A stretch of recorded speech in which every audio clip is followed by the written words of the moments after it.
di sebuah hutan yang lebat dan damai, jauh di atas bukit-bukit hijau, dan di samping sungai yang mengalir pelan. Hiduplah seekor rubah kecil bernama Vio.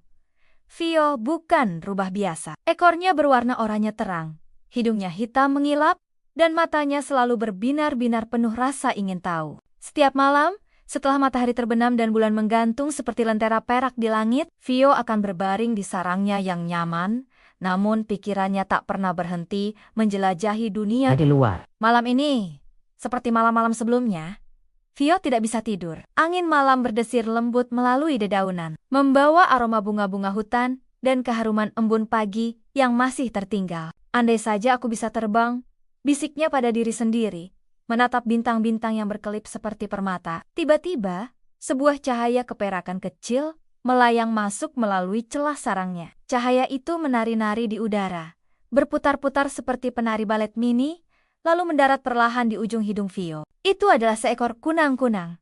Namun bukan kunang-kunang biasa. Cahayanya lebih terang, lebih hangat, dan rasanya seperti memanggil. "Halo Vio," kata kunang-kunang itu dengan suara lembut, seperti lonceng angin. "Aku dengar kau ingin terbang." Vio sangat terkejut, namun rasa ingin tahunya lebih besar daripada rasa takutnya. "Kau siapa?" tanyanya. Matanya membesar. "Aku adalah Lumi, pemandu mimpi," jawab kunang-kunang itu. "Dan aku datang untuk membawamu dalam sebuah petualangan." Sebelum Vio sempat bertanya lebih lanjut, Lumi melayang mendekat.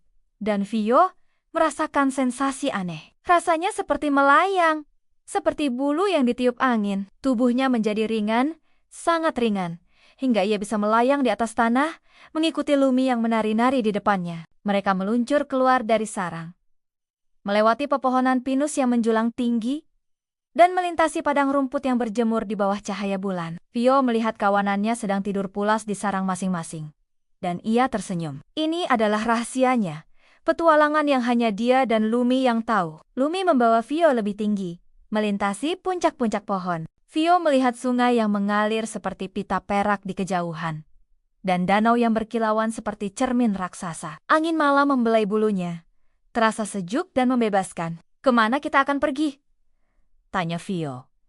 Suaranya dipenuhi kegembiraan. "Kita akan pergi ke tempat di mana mimpi bertemu kenyataan, ke tempat di mana setiap keinginan kecil bisa terwujud," jawab Lumi. "Kita akan ke lembah bintang jatuh." Mereka terus melayang, melewati lembah-lembah yang diselimuti kabut tipis dan gunung-gunung yang megah. Vio melihat hewan-hewan malam lainnya, seekor burung hantu yang terbang tanpa suara, seekor kelinci yang melompat di bawah semak-semak, dan seekor rusa yang minum dari aliran sungai. Semua tampak begitu damai, begitu tenang. Akhirnya, mereka tiba di sebuah lembah yang indah. Ribuan bintang kecil, yang tampak seperti permata yang jatuh dari langit, berserakan di tanah. Mereka berkilauan dengan cahaya lembut, menerangi setiap bunga dan setiap daun. Udara dipenuhi dengan aroma manis lavender dan melati. "Ini adalah lembah bintang jatuh," kata Lumi. "Setiap bintang di sini adalah harapan, adalah impian, adalah bisikan hati yang terdengar oleh alam semesta." Vio mendarat perlahan di antara bintang-bintang. Ia mengulurkan cakarnya yang mungil,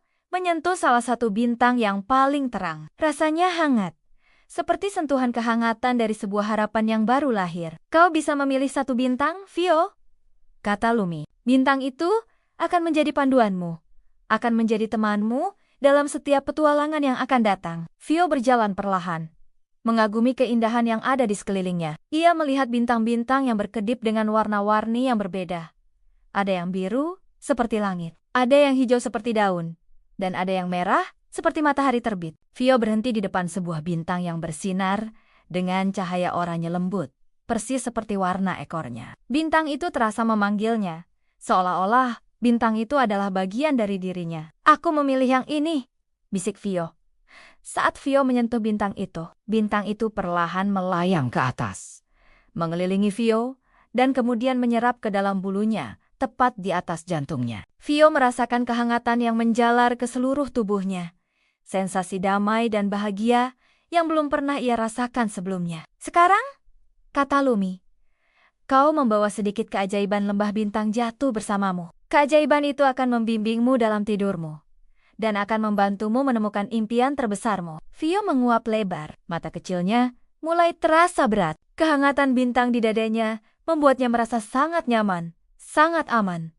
Terima kasih, Lumi, bisiknya. Ini adalah petualangan terbaik yang pernah ada.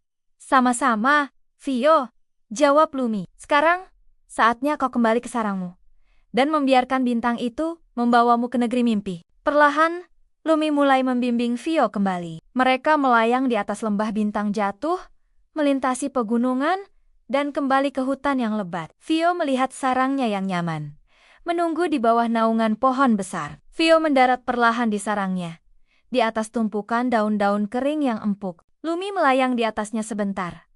Cahayanya berkedip lembut, lalu perlahan menghilang ke dalam kegelapan malam. Vio menutup matanya, merasakan kehangatan bintang di dadanya. Angin malam berdesir lembut, dan aroma bunga-bunga hutan mengisi sarangnya. Ia tidak lagi merasa gelisah. Ia merasa damai, tenang, dan siap untuk bermimpi. Dalam mimpinya, Vio melihat dirinya terbang di antara bintang-bintang, ditemani oleh cahaya oranye lembut dari bintang yang telah ia pilih. Ia melihat dirinya menjelajahi dunia yang indah, bertemu dengan makhluk-makhluk ramah, dan menemukan hal-hal baru yang menakjubkan. Dan saat fajar menyingsing, Vio terbangun dengan senyum di wajahnya. Tahu bahwa petualangan malamnya adalah nyata, dan bahwa keajaiban ada di dalam dirinya, selalu menemaninya.